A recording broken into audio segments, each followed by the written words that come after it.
الرحمن الرحیم الحمد للہ رب العالمین خالق السماوات والارضین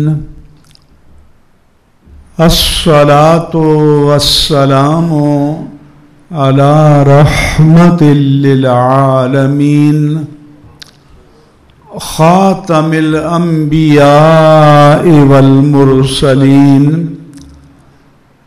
امام الاولین والآخرین سید الرسل والنبیین سیدنا ومولانا ومأوانا وملجانا محمد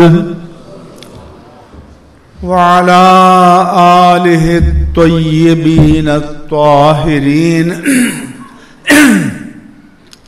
وعلى صحابته الصدیقین الصادقین وعلى كل من تبعهم بإحسان إلى يوم الدين وبعد.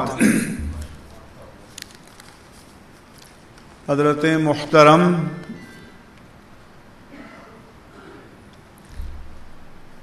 الحاج امجد علی چشتی صاحب زید مجدہم، جن کی اہل سنت و جماعت کی سیاسی، تنظیمی اور دعوتی معاملات سے زندگی بھر کا تعلق رہا ہے، امیر جماعت اہل سنت سید امداد حسین شاہ صاحب، ناظم اعلیٰ غلام شبیر مصطفی صاحب، جماعت اہل سنت پاکستان کے مقامی تمام عہدیداران، ذمہ داران، ارکان و کارکنان، علامہ ڈاکٹر مفتی ابو بکر صدیق، اہل سنت و جماعت کی دینی تنظیمات کے ذمہ داران، اسٹیج پر تشریف فرما مقتدر، ممتاز، لائق صد احترامات و تکریمات حضرات علماء کرام، مشائخ اعظام اور سوسائٹی کے مختلف شعبہ جات کے نمائندگان، ذمہ دار افراد، اساتذہ کرام اور وکلاء اگر موجود ہوں، اور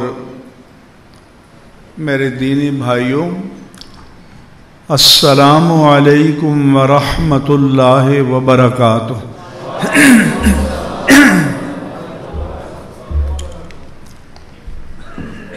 موجودہ عالمی تناظر میں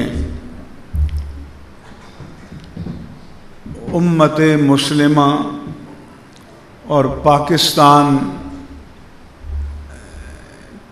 کے مسائل پر مجھے گفتگو کرنے کی دعوت دی گئی ہے۔ پہلے ایک تصحیح کر لوں، ہمارے نعت خوان جو شعر پڑھ رہے تھے وہ کمال حسن حضور ہے کہ گمان نقص جہاں نہیں، نقص جہاں نہیں ہے یہ لفظ، نقص پر آپ سکتہ کریں گے، وہ کمال حسن حضور ہے کہ گمان نقص جہاں نہیں، کیونکہ نقص سے جہاں پڑھیں گے تو اس کا مطلب ہے کہ جہاں بھر کے نقص کا گمان نہیں ہے۔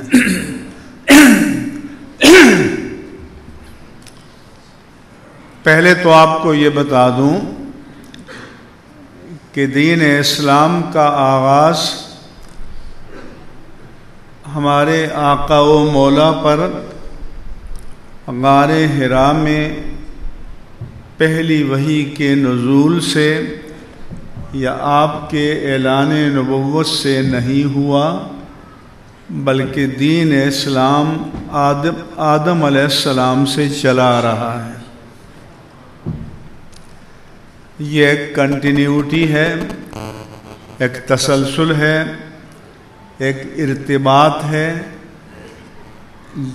آدم علیہ السلام سے لے کر ختم المرسلین صلی اللہ علیہ وآلہ وسلم تک جتنے انبیاء کرام تشریف لائے، سب کے سب دین اسلام کے داعی اور دین اسلام کے علمبردار تھے۔ یہ جو یہودیت یا نصرانیت کا نام پڑ گیا، یہ نہ ان انبیاء کرام کا دیا ہوا نام ہے، نہ اللہ کا دیا ہوا نام ہے، یہ ان کے متبعین نے خود ہی اپنے لیے ایک نیا ٹائٹل یا عنوان اختیار کر لیا۔ اللہ تعالیٰ فرماتا ہے کہ شرع لکم من الدین، تمہارے لیے وہی دین مشروع کیا ہے، مقرر کیا ہے، ما وصى بہ نوحا، جس کا حکم دیا تھا، والذی اوحینا الیک، اور پھر یہ وہی دین ہے اے پیارے حبیب جس کی وحی ہم نے آپ کی طرف کی، وما وصینا بہ، اور یہ وہی دین ہے جس کا حکم ہم نے ابراہیم کو، موسیٰ کو، عیسیٰ کو دیا، ان اقیم الدین، اس تاکید کے ساتھ کہ دین کو مضبوطی سے قائم رکھو، ولا تتفرقوا، اور فرقوں میں مت بٹ جاؤ۔ یہ قرآن نے اعلان کیا کہ دین ایک تسلسل کا نام ہے، تو کوئی یہ نہ سمجھے کہ دین آج سے 1450 سال پہلے شروع ہوا، نہیں، دین اسلام آدم علیہ السلام کی تخلیق سے شروع ہوا، اور وہ پہلے اللہ کے نبی تھے۔ البتہ پہلے صاحب شریعت نبی نوح علیہ السلام تھے، اور پھر اس کے بعد تسلسل ہے۔ اس لیے اللہ تعالیٰ نے قرآن کریم میں ڈکلیریشن جاری کیا کہ ان الدین عند اللہ الاسلام، بے شک اللہ کے نزدیک جو قابل قبول دین ہے وہ صرف اور صرف اسلام ہے۔ پھر فرمایا وَمَن يَبْتَغِ غَيْرَ الْإِسْلَامِ دِينًا فَلَن يُقْبَلَ مِنْهُ، جو اسلام کے علاوہ یا اسلام کو چھوڑ کر اس کے مقابل کوئی اور دین اختیار کرے گا تو اللہ نے فرمایا کہ وہ ہرگز اس سے قبول نہیں کیا جائے گا۔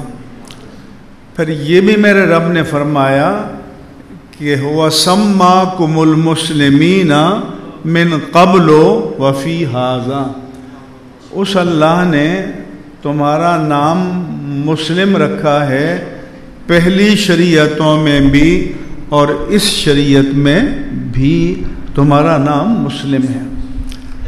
پھر جب بیت اللہ کی تعمیر ہوئی اور تعمیر کے بعد حضرت ابراہیم و اسماعیل علیہم السلام نے دعا کی کہ ربنا وجعلنا مسلمین لک، اے ہمارے رب تو ہمیں اپنا اطاعت گزار بنا دے، مسلم بنا دے، ومن ذریتنا امتا مسلمتا لک، اور ہماری اولاد سے تو امت مسلمہ بنا دے۔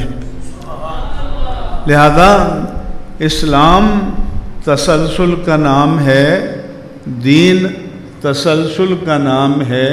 یہ دین کوئی 1450 سال پہلے شروع نہیں ہوا، بلکہ ابتدائے آفرینش سے شروع ہوا۔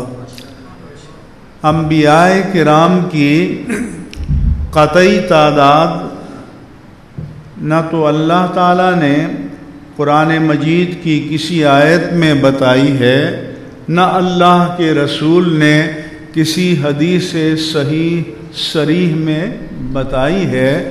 اس لیے قرآن انبیاء کی ہم قطعی تعداد کبھی بھی نہیں بیان کرتے۔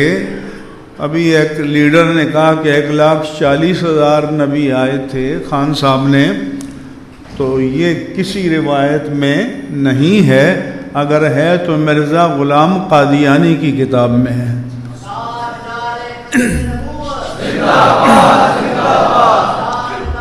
ہمارے ہاں جو آپ کی بڑی مہربانی، کیونکہ وقت کم ہے، مجھے ضروری باتیں کرنی ہیں، تو نعروں کی آپ کو قربانی دینی پڑے گی اور آپ کو توجہ سے سننا ہوگا۔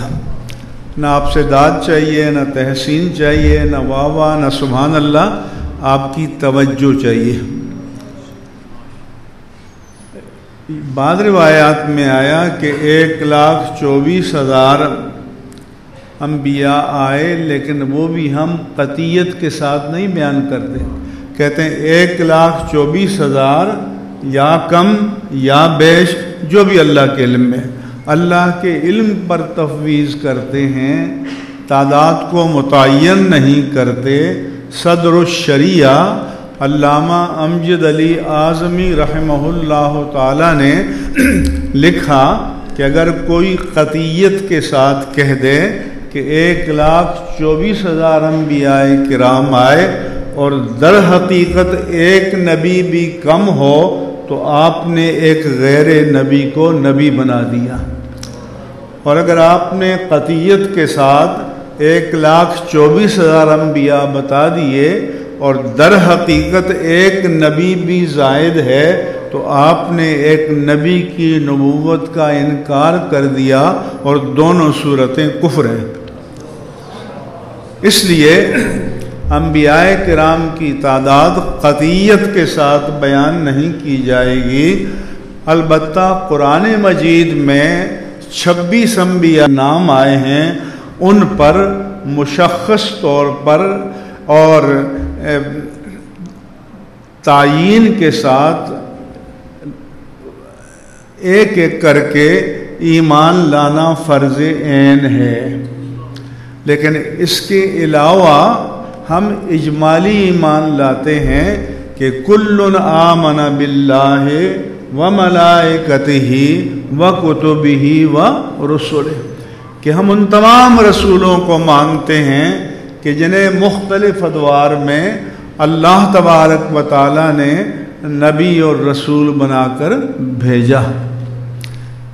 اس لیے ایمان مجمل جسے کہتے ہیں، اجمال کے معنی ہوتے ہیں کہ to define something precisely, کہ اگر کوئی یہ کہے کہ ایک جملے میں اسلام کو ڈیفائن کر دو، اسلام کی تعریف بیان کر دو، تو انہوں نے بتایا کہ آمنت باللہ کما ہوا باسمائہ وصفاتہ وقبلت جمیع احکامہ اقرار باللسان وتصدیق بالقلب، کہ میں ایمان لایا اللہ پر جیسا کہ وہ اپنی ذات و صفات میں ہے، اور میں نے اس کے تمام احکام کو قبول کر لیا۔ اس بات کا میں زبان سے اقرار بھی کرتا ہوں، دل سے تصدیق بھی کرتا ہوں۔ تو جب اس کے تمام احکام کو ہم نے قبول کر لیا، اس میں نبوت بھی آ گئی، ملائکہ کا بھی آ گیا، جنات کا بھی آ گیا، جنت و جہنم کا بھی آ گیا، جزا و سزا کا بھی آ گیا، تقدیر کا بھی آ گیا، عبادات کا بھی آ گیا، سارے ضروریات دین کو یہ ایک جملہ شامل ہے۔ یا بعض علماء نے کہا کہ اس سے بھی زیادہ پریسائزلی اگر آپ نے اسلام کو ڈیفائن کرنا ہے تو الایمان بمحمد وبما جاء بہ، محمد صلی اللہ علیہ وآلہ وسلم پر ایمان اور جو دین و شریعت وہ لے کر آئے ان سب پر ایمان۔ باقی پھر ایمان مفصل ہے ان ڈیٹیل، اس کا وقت نہیں ہے، لیکن بنیادی تصور آپ کو دینا ہے۔ 5 انبیاء کرام اولو العزم کہلاتے ہیں، نوح علیہ السلام، ابراہیم علیہ السلام، موسیٰ علیہ السلام، عیسیٰ علیہ السلام اور خاتم النبیین سیدنا محمد الرسول اللہ صلی اللہ علیہ وآلہ وسلم۔ چونکہ ابراہیم علیہ السلام کی حیثیت مرکز الملل کی سی ہے، آپ سینٹر پوائنٹ ہیں، یہی وجہ ہے کہ جب میرے آقا نے اعلان نبوت کیا تو حجاز میں جو لوگ پائے جاتے تھے یا تو کفار مکہ تھے یا یہود تھے یا نصرانی تھے، اور سب کا دعویٰ تھا کہ ہم ابراہیم کو ماننے والے ہیں، تو اللہ تبارک و تعالیٰ نے ان کے دعووں کو ریجیکٹ کر دیا، فرمایا کہ ما کان یہودیا ولیکن کان حنیفا مسلما، کہ ابراہیم نہ یہودی تھے نہ نصرانی تھے، ہر باطل دین کو ترک کر کے یکسو ہو کر وہ مسلم تھے، وما کان من المشرکین، اور مشرک بھی نہیں تھے وہ۔ تو قرآن نے ود آل کلیئرٹی یہ بتایا کہ ابراہیم علیہ السلام دین اسلام کے داعی تھے اور دین اسلام کے علمبردار تھے، اور پھر یہ بھی قرآن نے کہا کہ ان اول الناس بابراہیم للذین اتبعوہ وہذا النبی والذین معہ، کہ ابراہیم کے ٹرو فالور، سچے پیروکار، اللہ فرماتا وہ ہیں کہ جنہوں نے ان کے دور میں ان کی اتباع کی، اور یہ نبی آخر الزماں ہیں، اور اس نبی آخر الزماں کے جو امتی ہیں یہ ابراہیم علیہ السلام کے سچے پیروکار ہیں۔ اب یہ کہ مسائل کیا ہیں، صورتیں نئی ہیں، مسائل وہی ہیں۔ آپ کہیں گے کہ دنیا نے بڑی ترقی کر لی ہے، مگر دیکھیں کہ شیطان نے جو آدم علیہ السلام کو بہکایا، پھسلایا اور کہا کہ، اور اس کا ایجنڈا کیا تھا، لیُریہما سوآتہما، لیُریہما ما وُرِیَ، کہ ان کا جو ستر چھپایا گیا تھا ان کو بے حجاب کر دے، بے ستر کر دے۔ اب آج کا سارا فتنہ یہی نہیں ہے تو کیا ہے؟ اگر آپ کا آج کا فتنہ عریانی نہیں ہے، برہنگی نہیں ہے، نسوانی جسم کی نمائش نہیں ہے، تو اور کیا ہے؟ چنانچہ ابھی جو ہے ایران میں بہت بڑی انتشار ہے، حکومت کے خلاف بہت بڑی تحریک ہے، تو ایک صاحب نے بتایا کہ وہ اپنے اسکارف اور کپڑوں کو لڑکیاں جلا رہی ہیں، اور کچھ لڑکیوں کو دکھایا کہ مادرزاد برہنہ ہو کر انہوں نے آیا۔ تو گویا شیطان کا پہلے بھی حربہ یہی تھا کہ برہنہ کر دو، ستر کو اٹھا دو، اور آج جدید دور میں فتنہ برہنگی تو ہے، اور کیا ہے؟ تو اس لیے صورتیں بدلتی رہتی ہیں، لیکن حقیقت وہی ہے جو چلی آ رہی ہے۔ پھر ابلیس نے کہا کہ ما نہاکما ان تلکما الشجرۃ الا ان تکونا ملکین او خالدین، کہ بھئی آپ کو جو اس درخت کے قریب جانے سے روکا گیا ہے، آپ کو پتہ ہے کیوں؟ کہ اس کا پھل کھا کر آپ فرشتے بن جاؤ گے، دائمی زندگی مل جائے گی۔ اور پھر قرآن کہتا ہے کہ وَقَاسَمَهُمَا إِنِّي لَكُمَا لَمِنَ النَّاصِحِينَ، اور شیطان قسمیں کھا کر یقین دلانے لگا کہ میں آپ کا ویل وشر ہوں، میں تو آپ کا بھلا چاہتا ہوں، میں تو آپ کا فائدہ چاہتا ہوں، اس لیے میں آپ کو کہتا ہوں کہ یہ درخت کے قریب چلے جاؤ۔ تو اب معلوم ہوا کہ دشمن جب بہکاتا ہے، ورغلاتا ہے، تو وہ ہمدرد کے روپ میں آتا ہے، وہ بہی خواہ کے روپ میں آتا ہے، وہ ویل وشر کے روپ میں آتا ہے۔ یہ حربہ تب بھی تھا، یہ حربہ آج بھی ہے۔ میں اسلامیہ یونیورسٹی بہاولپور گیا، انہوں نے مجھے بلایا کہ ڈویژن کے خطباء کا ایک ٹریننگ کورس تھا، تو وی سی اور ڈینز اور سارے پروفیسر بھی تھے۔ تو میں نے ان سے کہا، علماء سے، خطباء سے، کہ میں نے ایک مارکیٹنگ ایکسپرٹ سے پوچھا کہ آپ جب اپنی پروڈکٹ لانچ کرتے ہیں تو آپ کی سائنس کیا ہوتی ہے؟ آپ جو آڈیو ویژول اشتہار بناتے ہیں، سمعی اور بصری، اس کے پیچھے آپ کی سائنس کیا ہوتی ہے؟ انہوں نے کہا ہماری سائنس یہ ہوتی ہے کہ ہم سامع کو اور ویور اور دیکھنے والے کو یہ باور کراتے ہیں کہ اس پروڈکٹ کو نہیں خریدو گے تو تمہارا نقصان ہو جائے گا، تم نقصان میں رہو گے۔ یہ نہیں کہتے کہ خریدو اللہ کا واسطہ، جیسے بچے کنگھیاں لیے پھرتے ہیں۔ تو یہی حربہ شیطان کا تھا کہ وَمَا نَهَاكُمَا عَن تِلْكُمَا الشَّجَرَةِ إِلَّا تَكُونَا مَلَكَيْنِ، کہ اس درخت کو نہیں کھاؤ گے تو نقصان میں ہو جاؤ گے، کھا لو گے تو ابدی زندگی مل جائے گی۔ تو میں نے کہا کہ پھر ہم نے اپنے آپ کو اسلام کے مارکیٹنگ ایجنٹ کے طور پر دنیا میں پیش کیا ہے، اللہ سے وعدہ کیا ہے، اپنے آپ سے وعدہ کیا ہے، تو کیا ہماری ذمہ داری یہ نہیں ہے کہ ہم اسلام کو ایسا پیش کریں کہ دنیا کو یقین آ جائے کہ ہم اس کو نہیں اپنائیں گے تو ہم نقصان میں رہیں گے؟ اور یہ کب ہوگا؟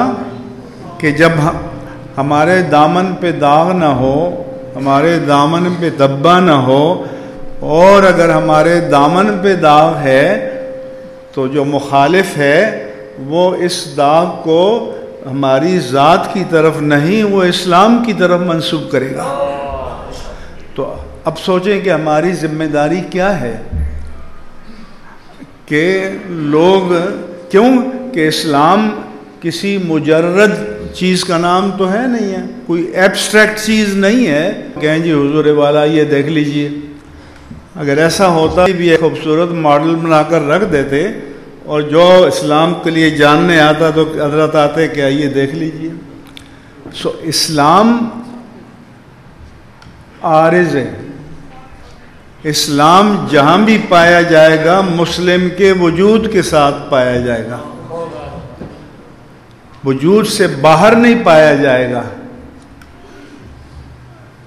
تو اگر مسلم کے وجود میں ڈیفیکٹ ہے، نقص ہے، عیب ہے، کمزوری ہے، اخلاق کی، کردار کی، علم کی، تو وہ یہ اسلام پر تھوپ دیں گے کہ یہ خرابیاں اسلام میں ہیں۔ اب آپ سوچیں کہ ہماری کیا ذمہ داری ہے۔ کیٹ اسٹیون پاپ سنگر تھا، اس نے اسلام قبول کیا، یوسف اسلام اس کا نام رکھا اور تبلیغ کرتا تھا۔ تو وہ گیا جرمنی میں تبلیغ کی تو کچھ لوگ مسلمان ہو گئے۔ 1 سال کے بعد ان کو دیکھنے کے لیے جاؤں، دیکھا کہ وہ پھر عیسائی ہو گئے۔ تم نے تو کلمہ پڑھا تھا، اسلام قبول کیا تھا، اور اب تم پھر عیسائی ہو گئے۔ اس نے کہا کہ کیٹ، تم نے مجھ پر قرآن کا اسلام پیش کیا تھا، تم نے مجھ پر سیرت مصطفیٰ کا اسلام پیش کیا تھا، اس کو دیکھ کر پڑھ کر میں مسلمان ہو گیا، لیکن جب چلتے پھرتے مسلمانوں کو دیکھا تو میں پلٹ کے عیسائی ہو گیا۔ سمجھ میں آ رہی ہے بات؟ تو آپ کی ذمہ داری کیا ہے؟ میری ذمہ داری کیا ہے؟ کہ آج کی دنیا پر ہم نے حجت تمام کر دی ہے۔ تو ایک بنیادی مسئلہ یہ ہے۔ دوسرا مسئلہ یہ ہے کہ ویسے تو میں جاتا ہوں یورپ، امریکہ، جس ملک میں جاتا ہوں تو نیٹ میں دیکھتا ہوں کہ یہاں کس مذہب کے ماننے والے کتنے ہیں، تو ایک بڑی تعداد تو اب ایتھیسٹ کی ہے کہ وہ کہتے ہیں ہم کسی مذہب کو نہیں مانتے۔ لیکن جو کرسچن ہیں مثلا یا یہود ہیں، تو وہ زبانی جو کہتے ہیں کہ ہم گاڈ کو مانتے ہیں، یہاں تک کہ ڈالر کے نوٹ پر بھی لکھا ہوا ہے ان گاڈ وی ٹرسٹ۔ اور امریکن پریزیڈنٹ جب state of the union address کرتا ہے پوری قوم کو، تو آخر میں کہتا ہے کہ God bless you, God bless America. پھر مسئلہ کیا ہے؟ وہ زبانی طور پر تو گاڈ کو مانتے ہیں، لیکن اس کی اتھارٹی کو نہیں مانتے۔ انہوں نے گاڈ کو اپنے نظام سے ریٹائر کر دیا ہے۔ ہمارا جب ان کا ساتھ ڈائلاگ ہوتا ہے تو ہم ہر مسئلے میں جب مذہب کی بات کرتے ہیں تو کہتے ہیں ان کو کیا ہو گیا؟ میں نے کہا in your conception of God, your God is almost retired. He is sitting somewhere in the church, and when you offer your weekend praise with some delighted music, he is very pleased. میں نے کہا جو تمہارا تصور خدا ہے اس کے نزدیک تو تمہارا خدا ریٹائر ہو گیا ہے، چرچ میں کہیں بیٹھا ہے، آپ سنڈے کو جا کر میوزک کے ساتھ کچھ دعائیں پڑھ لیتے ہیں، وہ خوش ہو جاتا ہے۔ بٹ مائی آلمائٹی اللہ سبحانہ و تعالی sending me commandments all the time, کہ ہمارا خالق، ہمارا مالک، ہمارا رب تو ہر وقت ہمیں احکام بھیج رہا ہے۔ تو فرق کیا ہے کہ انہوں نے گاڈ کو تو مان لیا مگر اس کی اتھارٹی کو رد کر دیا۔ اور اسلام میں وداؤٹ اتھارٹی گاڈ کا کوئی تصور نہیں ہے۔ اسلام میں یہ ہے کہ تم نے اللہ کو ماننا ہے تو ود آل اتھارٹیز اپنے اوپر حاکم ماننا ہے، اپنے نظام پر حاکم ماننا ہے۔ اگر آپ یہ نہیں مانتے تو آپ نے خدا کو نہیں مانا۔ قرآن میں اللہ فرماتا ہے کہ ارأیت من اتخذ الہہ ہوا، اے مخاطب تو نے دیکھا اس شخص کو جس نے اپنی خواہشات نفس کو خدا بنا رکھا ہے؟ تو زبان سے تو اللہ اللہ کرتا ہے، لیکن مرضی کس کی چلتی ہے؟ خواہش نفس کی۔ تو پھر تمہارا خدا تو تمہاری خواہشات ہو گئیں، تمہاری شہوات ہو گئیں۔ اب پھر ہمیں اپنے آپ سے بھی سوال کرنا پڑے گا کہ کیا جو شب و روز ہم نعرے لگاتے ہیں،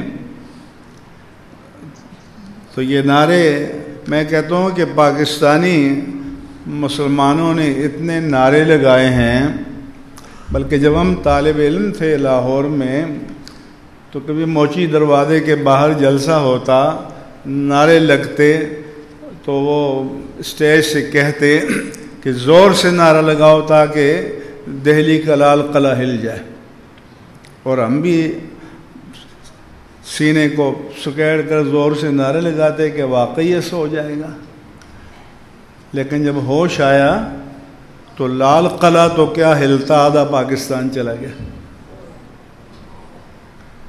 سمجھ آ رہی ہے بات؟ نہیں؟ تو نعروں سے، مجرد نعروں سے، بے معنی نعروں سے، ہمارے واعظ بھی کہتے ہیں جملے پر کہو سبحان اللہ۔ میں نے کہا کاش کہ یہ سبحان اللہ آپ کے اندر اتر جائے۔ اس کو معمولی سمجھتے ہو؟ سبحان اللہ والحمد للہ تملأان ما بین السماوات والارض، کہ سبحان اللہ اور الحمد للہ تو زمین و آسمان کے درمیان ساری وسعتوں کو منور کر دیتے ہیں۔ لیکن کیا یہ سبحان اللہ ہمارے اندر کی ظلمتوں کو بھی منور کرتا ہے؟ تو اس لیے میں کہتا ہوں نعرے بازوں سے کہ ان نعروں کو اندر بھی داخل کرو، ان نعروں کو اپنے وجود میں، روح میں جذب بھی کرو، تاکہ یہ تمہارے اعمال کی صورت میں ریفلیکٹ ہوں، اس کے نتائج سامنے آئیں۔ تو اس لیے ہمارا تو حال یہ ہے کہ ایک بڑے پاپولر مقرر ہیں، ایک فیصل آباد میں جلسے میں مجھے بلایا دستار فضیلت کا، تو وہ کہتے ہیں کہ جی مہندر سنگھ بیدی کا شعر ہے، عشق ہو جائے کسی سے چارہ نہیں، عشق محمد پہ مسلم کا اجارہ نہیں، اور لوگوں نے نعرے لگائے۔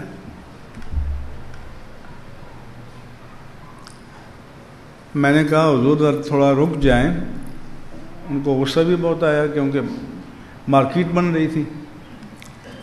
میں نے کہا یہاں دستار فضیلت کا جلسہ ہے، آپ علم کی فضیلت بیان کریں، علماء کی فضیلت بیان کریں۔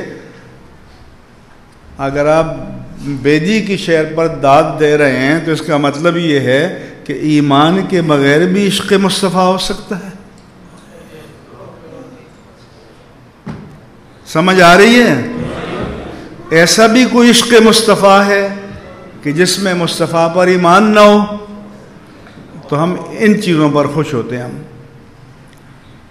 ہم معنویت کو جاننے کی کوشش بھی نہیں کرتے، حقیقت کو جاننے کی کوشش نہیں کرتے، تو انقلاب کہاں سے آئے گا؟ تبدیلی کہاں سے آئے گی؟ تبدیلی کیسے آئے گی؟ دوسرا ہمارا آج کی دنیا کے ساتھ جو مسئلہ ہے کہ دنیا یہ کہتی ہے کہ ہمارے لیے مفید کیا ہے، ہمارے لیے نقصان دہ کیا چیز ہے، اسے ہم اللہ پر نہیں چھوڑ سکتے، رسول پر نہیں چھوڑ سکتے، اس کا فیصلہ ہم خود کریں گے۔ ہماری کلیکٹیو وزڈم یا اجتماعی دانش فیصلہ کرے گی کہ کیا چیز اچھی ہے اور کیا بری ہے۔ سو ان کی اجتماعی دانش یا کلیکٹیو وزڈم نے فیصلہ کیا کہ ہم جنس پرستی جائز ہے، مرد کی مرد کے ساتھ، عورت کی عورت کے ساتھ، اور اب جو LGBT گروپ آیا ہے، lesbian, gaze, by sexual, transgender, اور اب آگے پلس بھی آ گیا، مطلب ہے کہ اس کے بعد حیوانات تک یہ شیطنت جا سکتی ہے۔ لیزبین ہم جنس پرست عورتیں، گیز ہم جنس پرست مرد، بائی سیکچول دونوں طرح کا جرم، ٹرانسجنڈر تو آج کل چل رہا ہے، سن رہے ہیں آپ، تو وہ کہتے ہیں کہ ہم فیصلہ کریں گے۔ وہ کہتے ہیں کہ ہماری اگر وزڈم کہتی ہے کہ خنزیر کھانا جائز ہے تو کھائیں گے، اور ہمارا دین کہتا ہے کہ اگر اس وقت روئے زمین پر جو 7.5 ارب انسان ہیں، یہ سب کے سب مل کر کہہ دیں کہ خنزیر حلال ہے تو حلال نہیں ہو سکتا، یہ سب مل کر کہہ دیں تو اللہ کے کسی قانون کو تبدیل نہیں کر سکتے۔ تو یہ اب ٹکراؤ ہے عقل کا اور وحی کا. اس لیے کہا تھا کہ عقل قرباں کن بپیش مصطفیٰ، اور نکل جا عقل سے آگے کہ یہ نور چراغ راہ ہے منزل نہیں ہے. سو یہاں مرحلہ ہے. اقبال نے بھی کہا تھا کہ عشق بیچارہ نہ ملا نہ زاہد نہ حکیم، عقل یار ہے سو بھیس بدل دیتی ہے. تو اب مسئلہ بنیادی یہ ہے کہ ہم نے اپنا مقتدا عقل عیار کو بنانا ہے یا ہم نے اپنا مقتدا وحی ربانی کو بنانا ہے. ٹکراؤ یہ ہے. ہدایت کیا ہے، دلالت کیا ہے، یہ ہم نے طے کرنا ہے یا جناب مصطفیٰ نے طے کرنا ہے یا رب مصطفیٰ نے طے کرنا ہے. یہ دنیا کے ساتھ ہمارا مسئلہ یہ ہے. ٹکراؤ یہ ہے، یہ جس کی بنیاد یہ ہے. اور اس میں آپ کو قدم قدم پر ٹکراؤ نظر آئے گا. میرے عزیز نے پوچھا بھی جمہوریت کے بارے میں. پہلی بات تو میں لکھتا رہتا ہوں کہ جمہوریت یہ جیم کی پیش کے ساتھ ہے. آپ لوگ زبر کے ساتھ پڑھتے ہو، بلکہ تاجدار ختم نبوت بھی نون پر زبر پڑھتے ہو. یہ پیش ہے، نبوت نہیں ہے، نبوت ہے. سمجھ آ رہی ہے؟ یا تو اس لیے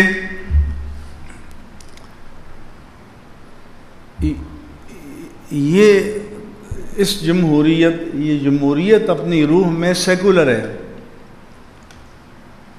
ہمارے بزرگوں نے کوشش کی کہ آئین میں کچھ اسلام ڈال دیا جائے، لیکن اپنی روح کے اعتبار سے جمہوریت سیکولر ہے. کیونکہ جمہوریت کے معنی کہیں جو اکثر لوگ اکثریت کا ہے، تو اکثریت اگر باطل کا ہے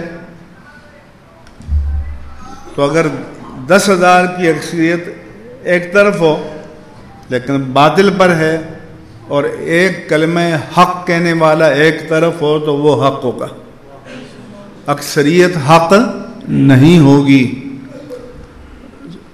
سو بنیادی مسئلہ یہ ہے. ہماری جمہوریت کو ایک اضافی بیماری ہے جو روئے زمین پر کسی اور جمہوریت میں نہیں ہے. وہ یہ کہ آپ امریکہ سے زیادہ ماڈرن ڈیموکریٹ نہیں ہو نا، اور یو کے کی پارلیمنٹ کو تو مدر پارلیمنٹ کہتے ہیں کہ جمہوریت نے جنم وہاں سے لیا ہے. لیکن وہاں پر پارلیمنٹ میں عورتوں کی لازمی ایک سیٹ بھی نہیں ہے. ڈائریکٹ الیکشن سے کوئی آئے تو آئے، عورت آئے یا مرد آئے، ریزرو سیٹ نہیں ہے. انڈیا میں 140 کروڑ کا ملک ہے لیکن عورتوں کی ایک ریزرو سیٹ نہیں ہے. مگر مشرف نے آپ کی اسمبلی میں 60 عورتیں ڈال دی ہیں، آپ کی سینٹ میں ڈال دی ہیں، آپ کی صوبائی اسمبلیوں میں ڈال دی ہیں. اسی لیے تو رواد آئے اوٹ پٹانگ قوانین ٹرانسجنڈر یہ ساری بیگمات ہیں جو یہاں پر انڈکٹ کی ہوئی ہیں، اور پیچھے این جی اوز ہیں جن کے پاس سرمایہ آ رہا ہے. تو ہم مشرف کو یہ خیال ہوا کتے بغل میں لے کے کہ ہم دنیا کے سب سے ماڈرن جمہوری بن جائیں. اب آپ مجھے بتائیں کہ ان 60 عورتوں کو نکالنا چاہیں تو ان کے ووٹ کے بغیر نکال سکتے ہیں؟ آئینی ترمیم چاہیے، 2/3 میجارٹی چاہیے. آپ کی بیماریاں تو دنیا کی بیماریوں سے بھی زیادہ ہیں.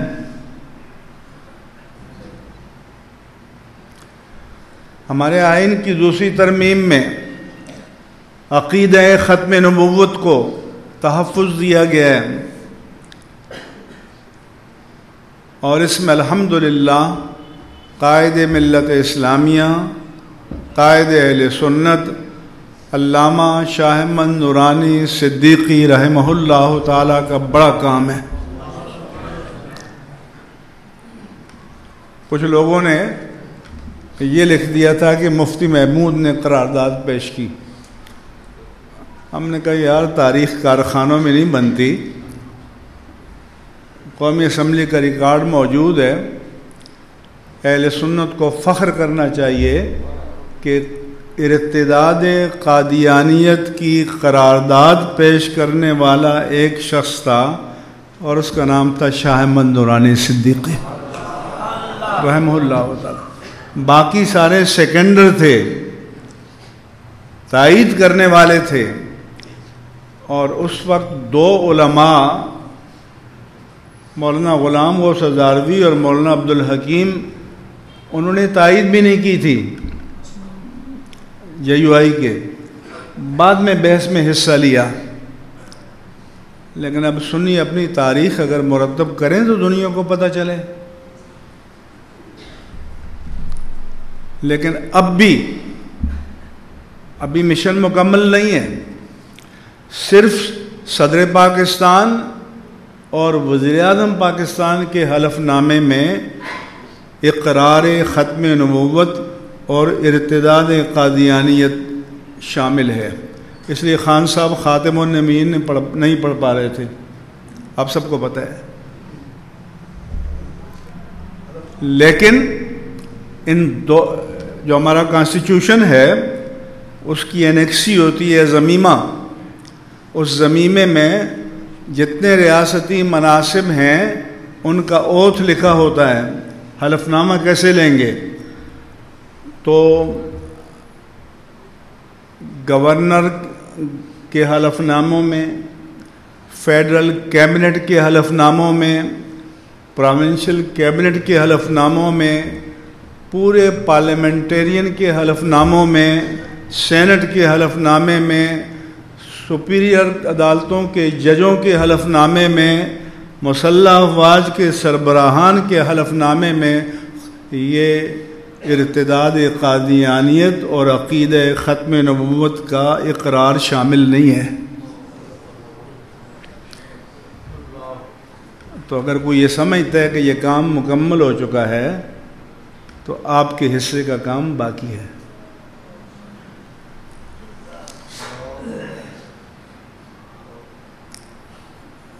اور یہ بہت بنیادی چیز ہے۔ جب نہیں ہے تو کوئی ہمارا مسلح افواج کا سپہ سالار بھی بن سکتا ہے، چیف جسٹس بھی بن سکتا ہے، اور بنا ہے۔ تو کیا قوم کی امانتیں ایسے لوگوں کو دی جا سکتی ہیں؟ اگر نہیں دی جا سکتی تو وہ چور دروازہ ہم نے بند کیا ہے۔ تو جو پڑھے لکھے لوگ ہیں وہ ان باتوں کو سمجھیں۔ آخری بات کہنا چاہتا ہوں، میں ابھی کینیڈا میں گیا ہوا تھا، تو میں نے کہا بھائی ہم اہل السنہ والجماعہ ہیں،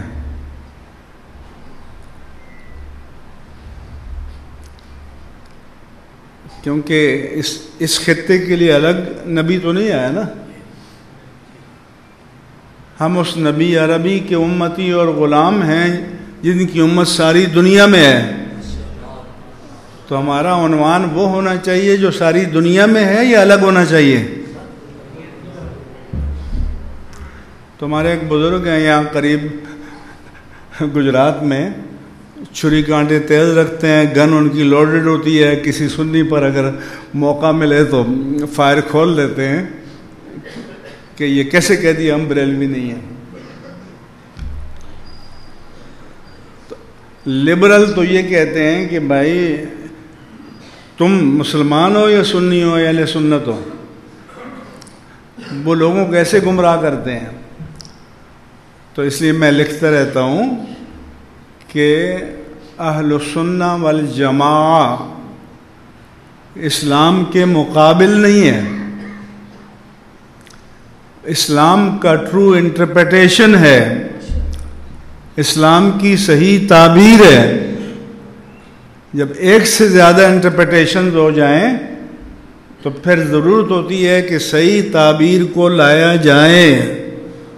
اس لیے اہل سنت و جماعت اسلام کے مقابل نہیں ہے، یہ اسلام کی تعبیر ہے. اور یہ بھی نہیں ہے کہ یہ آج ہم نے ایجاد کی ہے، یہ اللہ کے رسول بتا کر گئے ہیں. کہ جب آپ نے فرمایا کہ پچھلی امتیں فرقوں میں بٹ گئیں، میری امت بھی بٹ جائے گی، تو پوچھا گیا کہ فرقہ ناجیہ کون ہوگا، نجات پانے والا فرقہ کون ہوگا؟ انہوں نے کہا کہ ما انا علیہ و اصحابی. میرے آقا نے فرمایا جو اس راستے پر چلے جس پر میں چلا اور جس پر میرے صحابہ چلے. تو جس پر آپ چلے سنت اور صحابہ جماعت.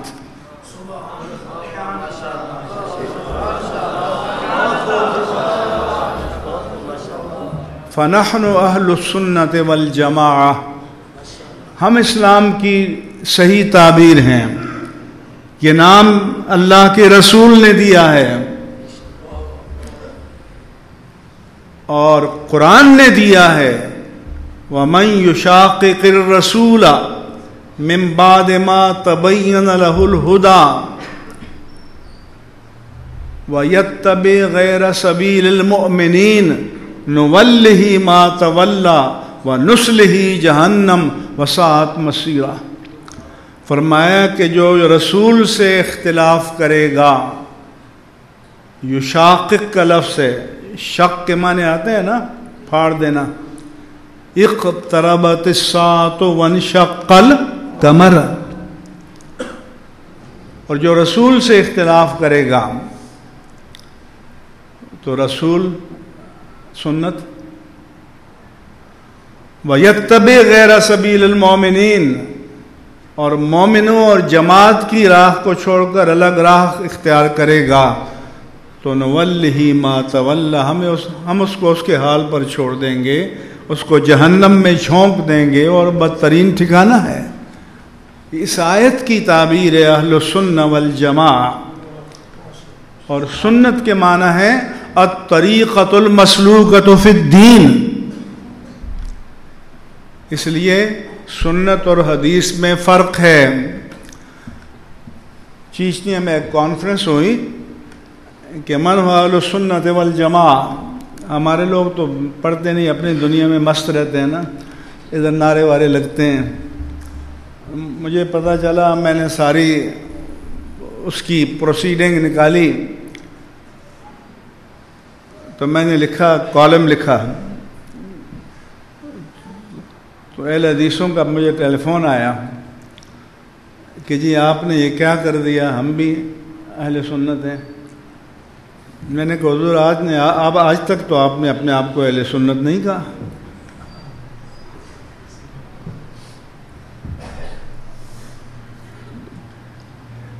سنت اور حدیث میں فرق ہے. سنت نبوی زندگی کا وہ حصہ قولاً ہو، فعلاً ہو، حالاً ہو، جو امت کی اتباع کے لیے ہے، جبکہ حدیث کا تعلق خصائص سے بھی ہوتا ہے. مثلا حضور نے صوم وصال رکھا، پیدر پہ روزہ، کنٹینیوس فاسٹنگ. صحابہ نے دیکھا تو انہوں نے بھی رکھ لیا. شام کو کوئی افطار نہیں. ظاہر ہے کہ ایک دن گزرا، 2 دن گزرے تو بے ہوش گرنے لگے. حضور نے فرمایا یہ کیا ہوا؟ کہا جی انہوں نے روزہ رکھا ہے. فرمایا کیوں رکھا ہے؟ عرض کہ انکا تواصل یا رسول اللہ، یا رسول اللہ آپ نے جو رکھا ہے. فرمایا ایکم مثلی، ابیت عند ربی ویسقینی، تم میں سے کون مجھ جیسا ہے؟ میں تو اپنے رب کے پاس رات گزارتا ہوں، مجھے کھلاتا بھی ہے اور پلاتا بھی ہے۔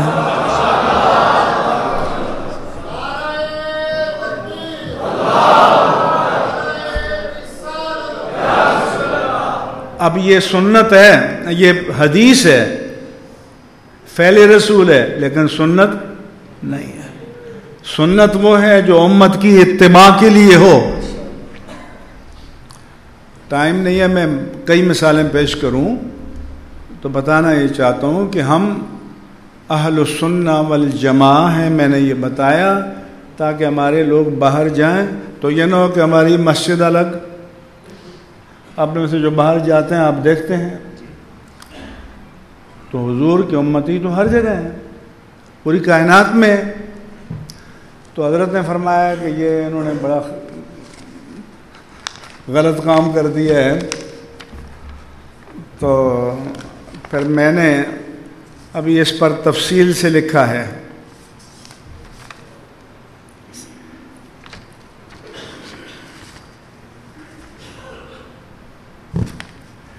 بریلی شریف ہمارا مسلک نہیں ہے، اعلی حضرت کا وطن معلوف ہے، مسلک اہل السنہ والجماعہ۔ نبیرہ امام اہل سنت تاج الشریعہ مفتی اختر رضا قادری ازہری لکھتے ہیں، حقیقت البریلویہ عربی میں ہے، اہل سنت کا نام بریلوی رکھنا دیوبندیوں کا شعار ہے۔ یہ عنوان قائم کیا، اس کے رد میں لکھتے ہیں، اہل سنت و جماعت کو بریلویت سے منسوب کرنا ہندوستان کے دیوبندی حضرات اور جو اہل سنت کی دعوت میں اس راہ پر چلے ان سب کا طریقہ کار ہے۔ الحمدللہ ہم اس تہمت سے بری ہیں، اور ہم بریلویت کو دین اور ملت جدیدہ کے طور پر اختیار نہیں کرتے۔ ہم سید المرسلین صلی اللہ علیہ وسلم کی روشن ملت کا حصہ ہیں، جس کی رات دن کی مانند روشن ہے۔ ہم ہمیشہ سے اہل سنت رہے ہیں، اہل سنت کے اندر شامل رہے ہیں، اہل سنت کے ساتھ رہے ہیں۔ پھر فرماتے ہیں کہ ہم صوفیہ صافیہ ہیں اور اہل سنت و جماعت کا سواد اعظم ہیں۔ سلف سے خلف تک جو اہل سنت طریقہ صوفیہ پر رہے ہیں، اگرچہ ان سب کا بریلی کے علماء سے نہ تلمذ کا رشتہ ہے نہ طریقت کا رشتہ،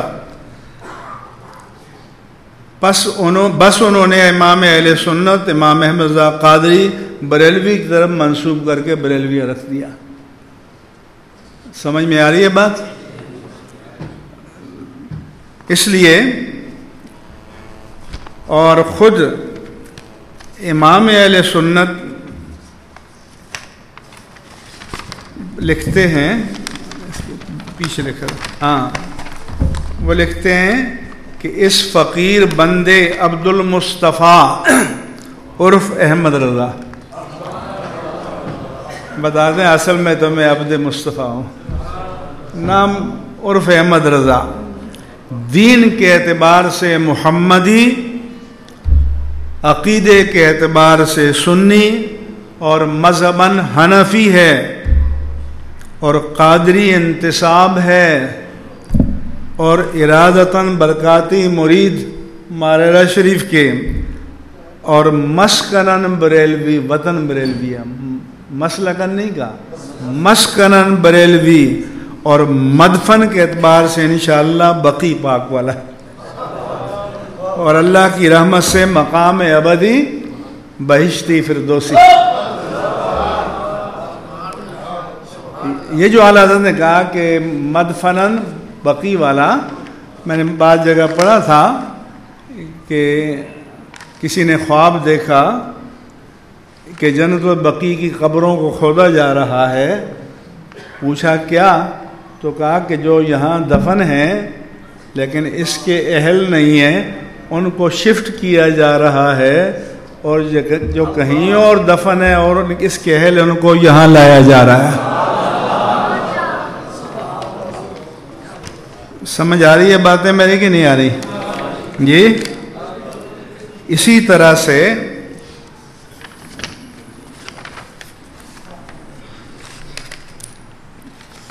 ہمارے تمام جو اکابر علماء ہیں، تاج الشریعہ سے سوال ہوا،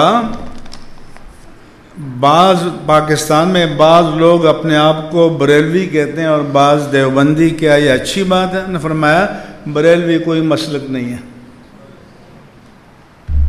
ہم مسلمان ہیں، اہل سنت و جماعت ہیں۔ ہمارا مسلک یہ ہے کہ ہم حضور کو آخری نبی مانتے ہیں، اصحاب رسول کا ادب کرتے ہیں، اہل بیت اطہار سے محبت کرتے ہیں، اولیاء اللہ سے عقیدت رکھتے ہیں، فقہ میں ہم امام اعظم ابو حنیفہ کے مقلد ہیں، ہم اپنے آپ کو بریلوی نہیں سمجھتے، ہمارے مخالف ہمیں بریلوی کہتے ہیں۔ یہ ضیاء حرم میں آپ کا انٹرویو 1986 میں چھپا ہے، اور بہت سے حوالے میرے پاس موجود ہیں تمام اکابر کے۔ وقت نہیں ہے تو اس لیے یہ بات بھی آپ سمجھیں، اور خدا حضرت نے کہا اہل سنت کا ہے بیڑا پار، اصحاب حضور نجم ہیں اور ناؤ ہے عطرت رسول اللہ کی۔ تو اہل سنت کہہ رہے ہیں، خود امام اہل سنت۔ اس لیے آپ حوض میں بند نہ ہوں، پوری کائنات میں میرے آقا کی جو امت ہے، جو صحیح العقیدہ اہل سنت و جماعت ہیں، وہ ہمارے بھائی ہیں۔ بہت سی ظاہری علامتیں مختلف خطوں میں مختلف ہوتی ہیں، اور ہونا تو چاہیے کہ 2 گھنٹے کا باشعور لوگوں کا اجتماع ہو، تاکہ ہم بتائیں کہ ضروریات دین کیا ہیں اور ضروریات مسلک اہل سنت و جماعت کیا ہے۔ یہ بھی ہمارے لوگوں کو، کیوں کہ جو خطیب ہے مارکیٹ کا، اس کی مجبوری ہے، اس نے فضائل بیان کرنے ہیں، آپ نے نعرے لگانے ہیں، پھر نوٹوں کا کلچر ہے، تو پھر جو مال بکتا ہے وہ پھینکتے ہیں۔ رافضیت کا آ جائے تو رافضیت پھینک دیں گے، سنیوں کے آ جائے تو یہ پھینک دیں گے۔ لیکن حال کیا ہے کہ شیخ محشر میں جو پہنچے تو اعمال ندارت، جس مال کے تاجر تھے وہی مال ندارت، بشرطے کہ ہمیں محشر کی فکر ہو۔ اس قوم کی عقل کا عالم یہ ہے کہ ایک آرٹسٹ نعت خواں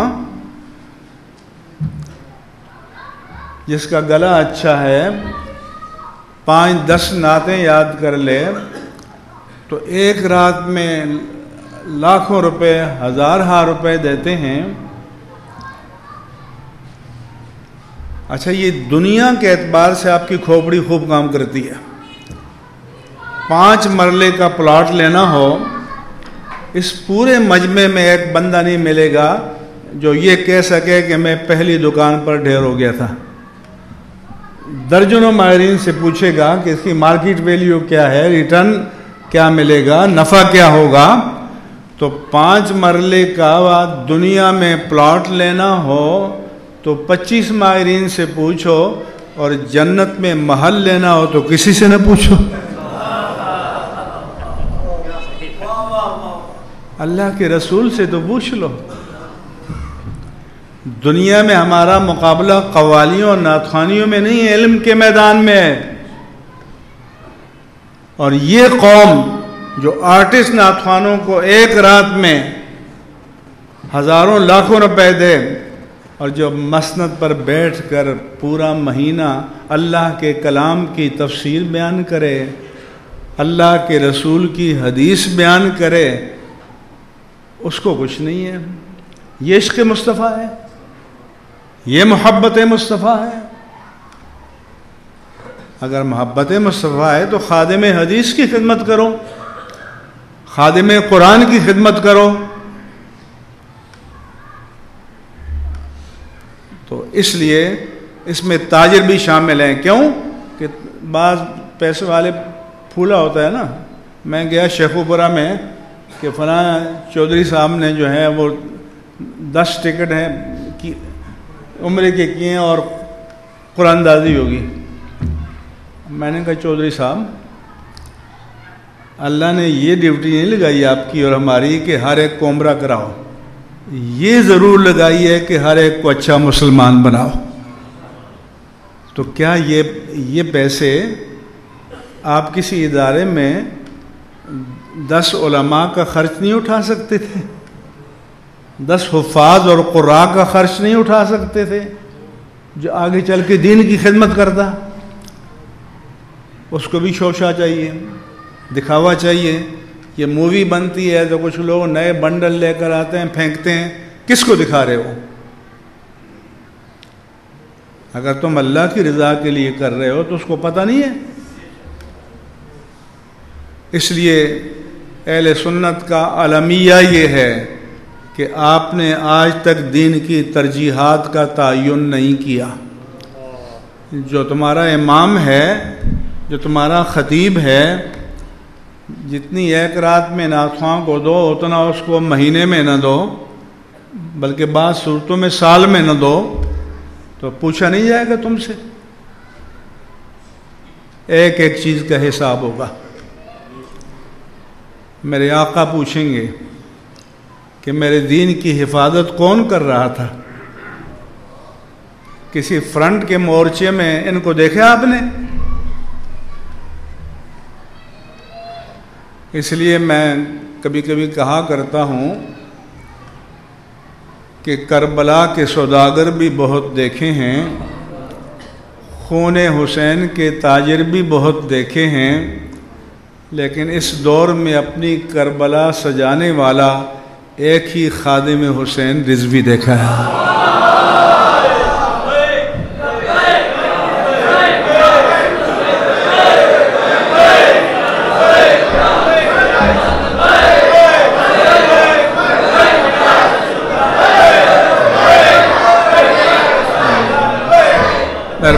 مہربانی۔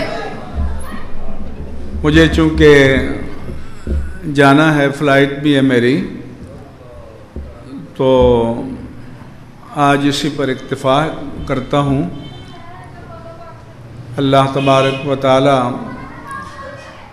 ہمیں دین کی سمجھ عطا فرمائے، صحیح فہم عطا فرمائے۔ حضرت آپ کے